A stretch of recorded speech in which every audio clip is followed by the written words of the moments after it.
রাজধানী আগরতলা রবীন্দ্র শতবার্ষিকী ভবনের সামনে এক অনাড়ম্বর আয়োজনে বিশেষ প্রযুক্তিতে তৈরি মোবাইল ফরেনসিক ভ্যানের আনুষ্ঠানিক উদ্বোধন করলেন মুখ্যমন্ত্রী প্রফেসর ডক্টর মানিক সাহা।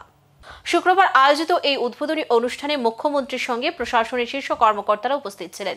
এই ফরেনসিক ভ্যানগুলি আধুনিক প্রযুক্তি নির্ভর এবং অপরাধ চিহ্নিতকরণ ও তদন্ত প্রক্রিয়ায় গুরুত্বপূর্ণ ভূমিকা রাখবে বলে জানানো হয়েছে। উদ্বোধনী বক্তব্যে মুখ্যমন্ত্রী বলেন, ত্রিপুরায় আইনশৃঙ্খলা পরিস্থিতি আগের তুলনায় অনেক ভালো, তবে অপরাধ চিহ্নিতকরণ আরও উন্নত হলে নিরাপত্তা ব্যবস্থা আরও শক্তিশালী হবে। এই মোবাইল ফরেনসিক ভ্যান সেই দিকে থেকে অত্যন্ত তাৎপর্যপূর্ণ। তিনি আরও জানান, রাজ্যের সার্বিক নিরাপত্তা ব্যবস্থার উন্নয়নে প্রধানমন্ত্রী ও কেন্দ্রীয় স্বরাষ্ট্রমন্ত্রীর সহযোগিতার জন্য তিনি কৃতজ্ঞ।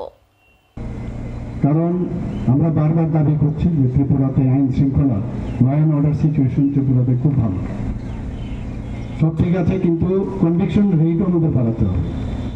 কনভিকশন রেট যদি বাড়াতে হয়, আমাদের সাইন্টিফিক ওয়েতে যা যা বর্তমানে এই দেশে এবং পৃথিবীতে উপলব্ধি আছে সেটাকে আমাদের কেননা প্রতিটা রাজ্যেও তার সুবিধা বাড়ানো হোক।